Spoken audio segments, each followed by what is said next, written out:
I would invite Jack McLeod up to the lectern next.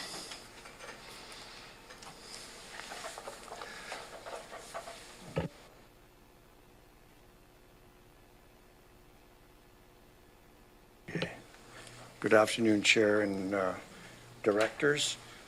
Be patient with me. I've never spoke.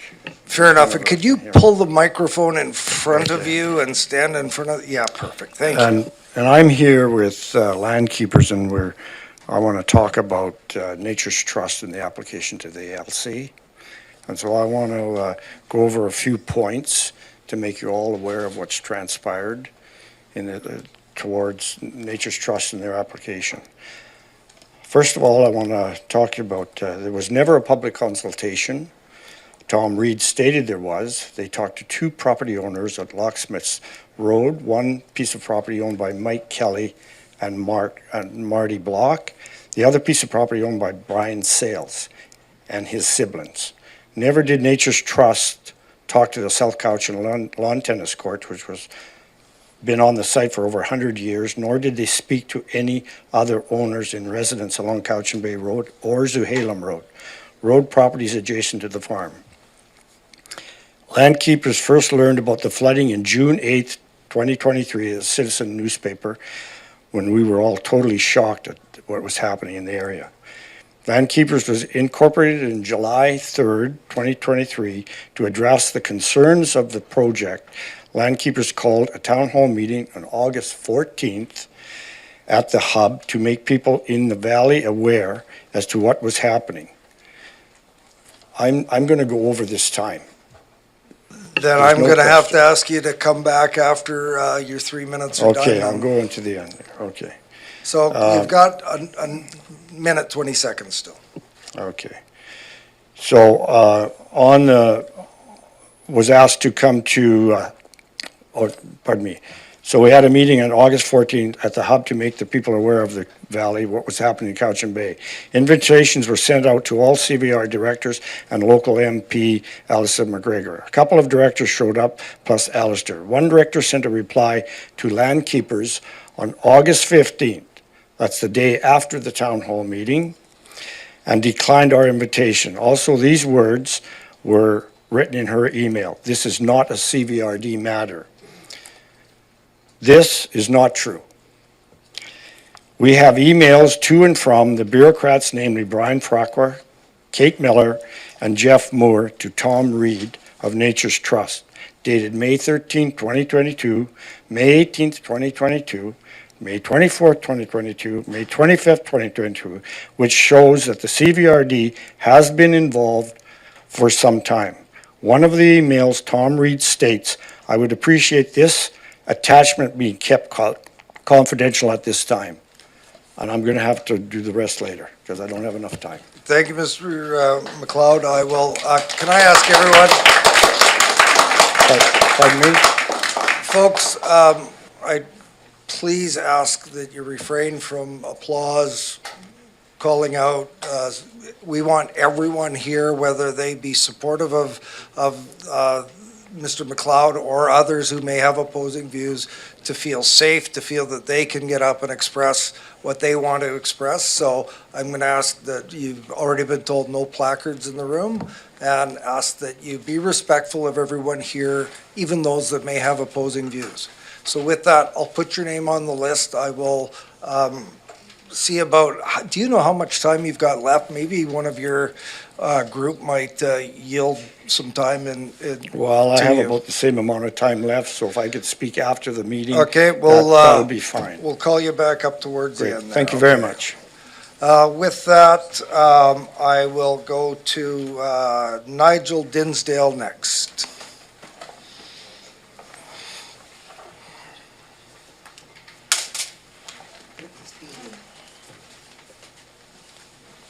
Hey, Chris.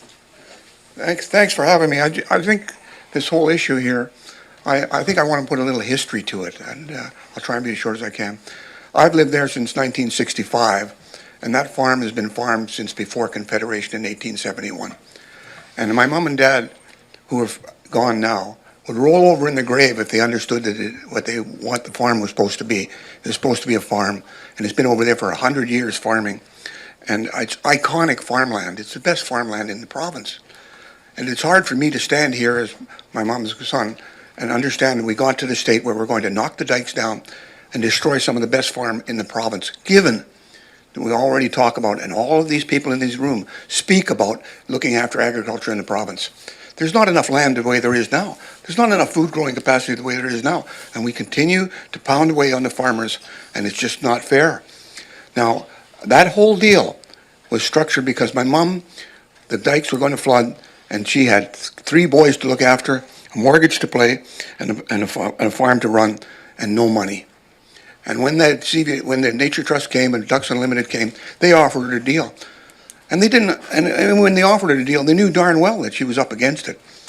Okay? And she tried to make it so that we could keep that farm for 50 years till 2040. And that was the deal in good faith that she signed. And I was there at the kitchen table when that happened. And I can't believe today that morally we can even break that deal. And I understand the legalities of it all, but it's still shocking to me. And I just want to say that we need to look after the farmers. And my mom and my dad were farmers for most of their life there. And I just can't believe that we're going to roll that over and talk about doing that, given the history of whatever it is. And I believe that Ducks Unlimited and Nature Trust are morally bankrupt if they're going to do that kind of stuff, given what they said to my mom and me at the kitchen table. That's all I have to say. Thank you. Thank you, Mr. Dinsdale. Reset the clock, and I'd invite Ruth Waddell up next.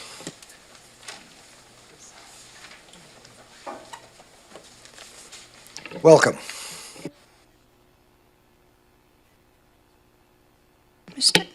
Sorry. My name's Ruth Waddell, and I'm a property owner, shareholder in the regional district, and I've been here for over 40 years. The corporate-private shareholders partnerships that have been established over the years are keeping the public excluded from having a voice. We're here today to be heard, and we have questions. I have questions, and I know you're not going to answer them now, but you need to hear our questions.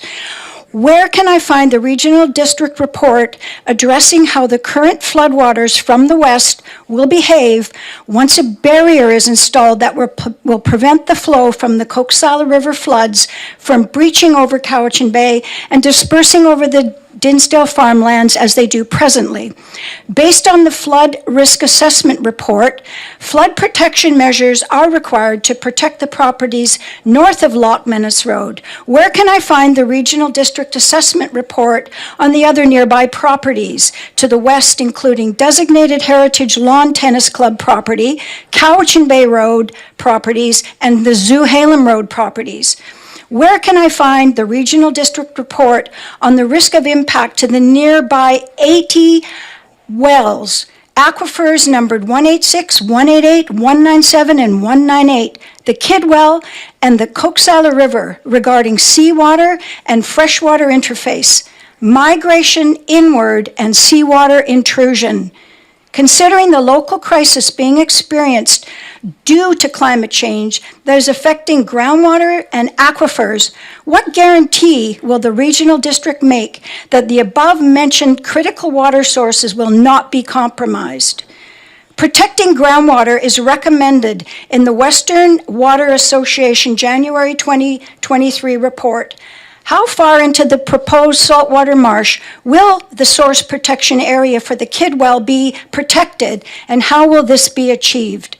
Saltwater intrusion can result in the need for water utilities to increase treatment, relocate water intakes, or develop alternate sources of fresh water. Given the risk of saltwater intrusion, who will be responsible for mitigating this impact on water sources? Has the regional district collected baseline water samples from nearby existing wells and water sources? And who will be responsible for ongoing monitoring and sample collection? And what will this interval be? I foresee a significant personal liability being assumed by the elected directors if due diligence is not followed prior to the application approval. The taxpayers should not be on the hook for costs of damage and reparation when we've had no say in the project. Thank you. Thank you for your input. And with that, I will go to, I have Adriana Richards next. Welcome. Hello. Hello, Chair and Directors. I'm here speaking on behalf of the Citizens Oversight and Accountability Project, whose large membership is vehemently against the flooding of this productive farmland that supplies 3 dairy farms in the region, and of which is quite unique as it does not need watering, and it gets fertilizer from the river and the ocean when it rises over the land during the winter. We saw farmers' water being shut off last year, causing them to lose their 3rd crop of hay and being forced to import hay from the interior, which is far from environmentally sound. And here we are having an NGO with over $178,000 in asset coming to our region to destroy a hay farm that could supply hay in times of water shortage, which would address your climate mitigation plans. We understand that you have been asked to write a letter to ALC on behalf of Nature Trust so they may continue on their plan to flood the 170 acres of farmland in Cowichan Bay. From a FOIA request, we found that CVRD staff have been in on this plan for quite a while possibly the area directors did not know anything about it. The data provided for the reasoning is far from sound science, with unprovable models around supposed sea level rise, unprovable data about certain grasses being restored, and some wishful utopia where the land is flooded and somehow a plentiful shellfish garden blooms for local indigenous to harvest from. The reality is shellfish are contaminated from the sewer transfer station. We're trading productive farmland, which by the way was promised to the original seller by Nature's Trust to be kept in perpetuity until 2040, for unproductive farmland. Nature Trust is quite happy to take $3 million to flood the farmland from the feds and the province, when maintaining the dikes would cost $9 million. Rewilding land is being pushed on farmers all over the world, with NGOs swooping in to call themselves stewards of the land while cashing in big time. Farmers are being targeted globally. There's hundreds of thousands of farmers right now in the UK who have stopped working and are descending on their governments because of policies like these. Your own agricultural plan on one hand supports food sustainability, while on the other hand demonizes farmers' emissions. COPE has been on the Zooms where young white UBC students paint some picture of First Nations being able to harvest the grass and shellfish and try to pull on your white guilt heartstrings. Don't buy into it. These NGOs are very well funded and have ties internationally, as do the NGOs here, like Transition Cowichan and Climate Hub. No one voted for your public-private partnerships. Your voters voted for public-to-public partnerships. And the more you create suffering and lack of food security through your possibly misguided votes, the only people who will be held liable are you. With food shortages worldwide due to these types of policies, let us show the world how we are protecting our farmers and our farmland, especially when we only have 3 days of food on store shelves in the event of a disaster. Thank you. Thank you for your comments and input. And with that, I will go to Joyce Benson, please. Welcome. Thank you, Chair and Directors and Councillors. So I am speaking to R2, which is very much to do with the proposed destruction of our very valued farmland. My one point is that there was no consultation with adjacent landowners as is reported on the Nature Trust website. My husband and I own the front 3 acres of the Dinsdale farm right beside the Cooksila River and Bridge. We've had it for 5 years.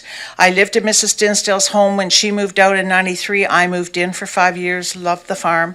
And we use it as food production. That is our goal. We have a plan to set up a greenhouse, but we already provide food locally as a farm gate.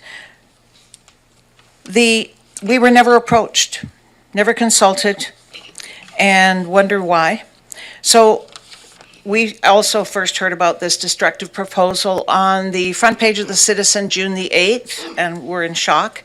And I just want to say that my biggest issue and concern have always been for the Cowichan Bay estuary, sewage, outfall. The Cowichan River sewage lagoons on the Heritage Cowichan River, the Joint Utility Board goes down into and out. The outfall is Cowichan Bay, has been for many years. That's the real cause of contamination of the Cowichan Bay, of the sea life, including salmon. So there's a report in the province on January the 21st Microplastics from laundry harm zooplankton, reducing food source for fish.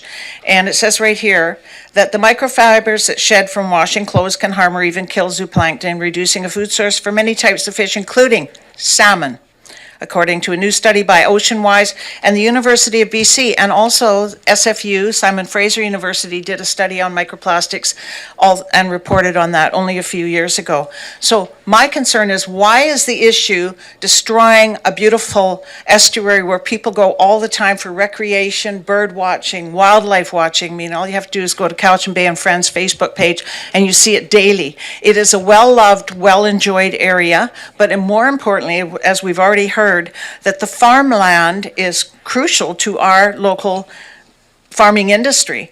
And just back to the sewage outfall, that when dikes, if dikes were to be removed, in fact, it'll be a bigger, broader expanse of the sewage outfall covering the entire estuary, whereas at this time, it's somewhat directed in one area out of the Cowichan Riverside. Now, what is proposed is to flood the whole area with our sewage, which also includes human pharmaceuticals and the microfibers and microplastics. To me, that's the issue that our local governments and province and feds should be really focusing on, not just pipe the poop to and through Cowichan Bay and out further to Satellite Channel for better flushing action. My concern also was, having been at the agricultural show this past weekend, speaking to a young farmer, and he said to me, we've taken the first for 5 years, we've taken the first 3 crops off of that farmland at the estuary. And he said it glowingly, and I thought, that's our future farmers as well as our existing ones. Thank you for your time. Thank you, Ms. Benson. Next on the list is Jane Kilty.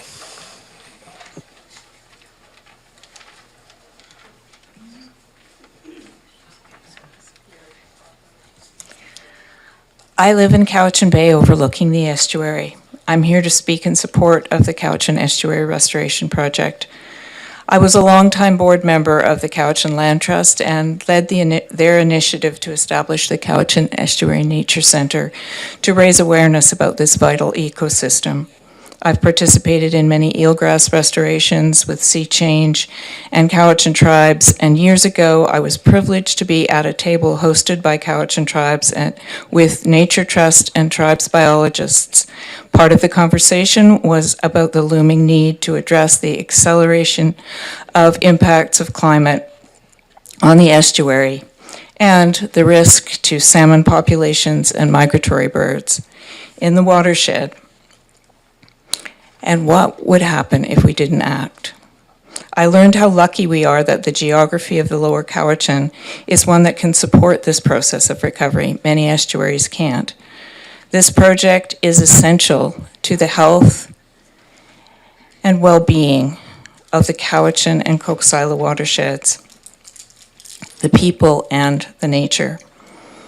It's been in the works for many years. When settlers first arrived here in our valley, reclaiming land from the sea, they did not know the impacts it would have and the challenges we would face now. It wasn't their fault, and we need to act. Yes, we need to protect farmland in our valley. That's why it's so important to have urban containment boundaries and look at soil types, and I'm a supporter of local food, and we urgently need to protect our estuary and our watersheds. Thank you. Thank you for your input. And just looking at the time here, I've got Kate McDonald as the next speaker up, and I had indicated to Mr. McLeod that we would try and get him back in for round 2, but we'll hear from Kate McDonald first, and then we will, is Kate here wanting to come up? Please come up to the lectern, and you have 3 minutes. Do I have to do that? No. Just a side note to something. Hay is now $35 a bale on the island, just so you all know that, because they didn't get their last cuts out. Now, I find it very interesting that they are now trying to get that property out of the ALR after the fact. they're trying to sneak that through. They made all the plans just assuming they'd be able to do it without doing this step. So it's kind of funny they're doing it retroactively. And just so you know who we're dealing with here, I mean, all these environmental groups started off, with good intentions, probably with really good people. But the BC branch of Nature's Trust, they're funded first and foremost by the government, federal government. And then the BC one, their partners are Wheaton Precious Metals Corporation, Endeavour Silver Corporation. These are two of the biggest mining corporations around. BMO, TK, one of the world's largest marine energy, transportation, storage, and production companies. Fask and Martineau, one of the largest law firms in BC. How convenient for them. And then the chair, the guy who runs it, his name is Peter R.B. Armstrong, and he owns Major Rock Property Investment Development and Holdings Company. Now, do these people sound like environmental fans to you? It sounds a little bit insidious. They're all into mining, real estate, investment. There's nothing environmental about it. It's all about finance and wealth. Like, this took me 10 minutes to find this out on my way here. Like, just do some research. Find out who you're dealing with. Thank you for your input. And just looking at, Mr. McLeod, you had a good 3 or 4 minutes left still to complete your remarks. If you could wrap it up, I'd like to give some of the folks, or at least one of the folks in the audience, an opportunity to, actually, can I ask you to step, there's a gentleman who's been right behind you patiently waiting for a few minutes. I'd like to take an opportunity to hear his remarks, and then I'll let you finish up. Yeah, no. Go ahead.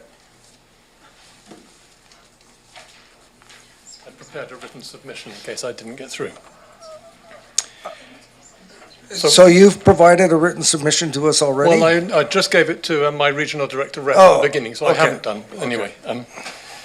So I'm an enthusiastic naturalist and conservationist, and I've worked on conservation projects as paid and volunteer capacity. I've given talks on behalf of conservation groups. Like many ecology and conservation-minded people, I'm a supporter of local food production. We have here some productive farmland. I do agree that it is a likely source of some of the pollution in the bay, because I can smell what they put on when they're fertilizing the ground. It would seem reasonable to put in place a conservation farming agreement, whereby in order to reduce polluting runoff, the farmer would reduce the inputs and receive a sum to compensate him for the reduction in yield. Such agreements are in place elsewhere and are not hard to work out. If, however, after all the pros and cons of swamping this farmland are weighed, it is decided that it really is the best thing to do, then use some sense and leave the walking trail on the dike. Make breaches in the dike to let the water through and put bridges over them to enable continued use. This is shown to work well on the nearby industrial road. There are signs to tell us how effective this is in restoring former fields back to marsh. This would cost a lot less, and the reduction in excavator and trucking time in removing all that material would mean less disturbance to the wildlife in the estuary. The money saved could be used to good effect, to save threatened habitat elsewhere. In my view, if the Nature Trust has this money available, it would be better spent saving threatened habitat than trying to resurrect habitat that was lost 100 years ago. There is much promotion by local governments of the benefits of outdoor recreation, and it makes absolutely no sense to take out one of the most popular walking trails in the whole district. There are frequently more than 20 cars parked there. The nearby industrial road is fine on weekends when the plant is closed and walkers can use the road, but the signs instruct walkers to stay on the trail, which is not big enough to accommodate the extra numbers safely. You cannot safely pass some of the dogs that are there, even when they are on a leash. The trail is so narrow. So if one trail goes, the other needs significant improvement. And if it is to be improved and widened, that can only be done by clearing the wonderful hedges, which are excellent habitat for so many birds all year round and would be a significant loss. So the next trail is the Blackley Dyke Trail, started by the Cowichan River Bridge and going out to the sawmill. This car park is already inadequate, it's actually dangerous, and needs work on it without doubling or tripling or more the number of cars that are going to be wanting to park there if you take away Maple Grove Trail. Will the CVRD do something about that? Or can you get Nature Trust to do that if they are destroying the other one? That concludes my remarks. Thank you very much for your input. And Jack Cloud, I will turn the floor over to you. You've got a few minutes to wrap up, and you will be our concluding presenter. So Great. please go ahead. Good, thank you. So I'd like to continue on here. I have 2 letters that were delivered to or sent to Brian Sales. He's the gentleman at the end of the road, written by Chanel Crafton from the Senior Regional Special Water and Dike Safety and Deputy Inspector of Dikes. I asked Brian, did you write these letters? The answer was no. I asked Brian, did you sign these letters? Pardon me. I asked Brian, do you have any engineering experience? He says no. I asked Brian, did you sign these letters? He could not tell me for sure, but believed he did sign. I asked Brian, do you have signing authority to sign these letters? His answer was no. These letters were written by the Deputy Dike, Chantal Grafton, to send back to her stating Brian agreed with the terms of the letters. These letters were also CC'd to Tom Reed. So if you don't understand what I'm saying, the Dike people sent the letters to Brian, have him sign the letters that they wrote, and send it back to the Dike people to say that they could tear down the dikes. So the next thing is John Emery is from Nature's Trust, and he's quoted that the sea level storm could eventually flood the farm, even with the dikes in place. John Emery, or Jason I should say, Jason stated that the land could be flooded if the dikes did not get repaired or replaced. It could cost up to $9 million. So the question is, to remove these dikes receiving $1.5 million from the provincial government and $1.5 from the federal government, to remove the dikes is very attractive rather than spending, as Jason states, $9 million. I would like to mention also, under new insurance policy, it states that any change to man-made structures intentionally by civil authorities breaching dikes, levees, or dams will not be covered by your insurance policy. For all those people around there that have property, they take that dike down, you don't have any insurance. That's just as simple as it is. I would like the directors to take some time and think about what you heard today before you make any decision. Thank you very much. Thank you, Mr. McLeod. And with that, our time has run out. We've 1 minute. 1 minute. what's the will of the committee? Hang on. I haven't granted you the lectern yet.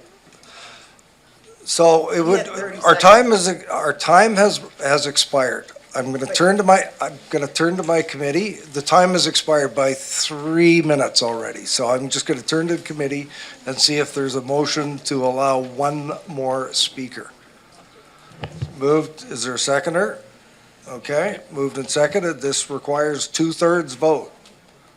Okay, On just the one speaker. on just the one speaker. Fair enough. We've already extended the period once and it will require 2/3 vote. I'll call the question. All those in favor? All those opposed? 2, 3. Okay, go ahead. You have. Acton opposed. Thank you. My name is David Pink. I've lived in the Cowichan Valley for 55 years, most of my life on a farm. And when I graduated from high school in 1976, the Vancouver Island produced 79% of its own food. We now produce less than 6%. And half of that goes to dairy farms for their cows to make dairy. We can't afford to give up any other farmland. And the reason I really wanted to speak is there's another piece of farmland between the mill and the Dinsdale farm on 5155 Samuel Road. And my wife and I farmed that land. Previously, it was farmed by John and Katie Ehrlich, And it is the most incredibly productive land there is anywhere in that estuary. You literally drop a seed in the ground and come back a week later and you can harvest it. It's a bit of an exaggeration, but that's what it's like. We cannot afford to give up any other farmland. That's all I have to say. Thank you for the extra time. Thank you.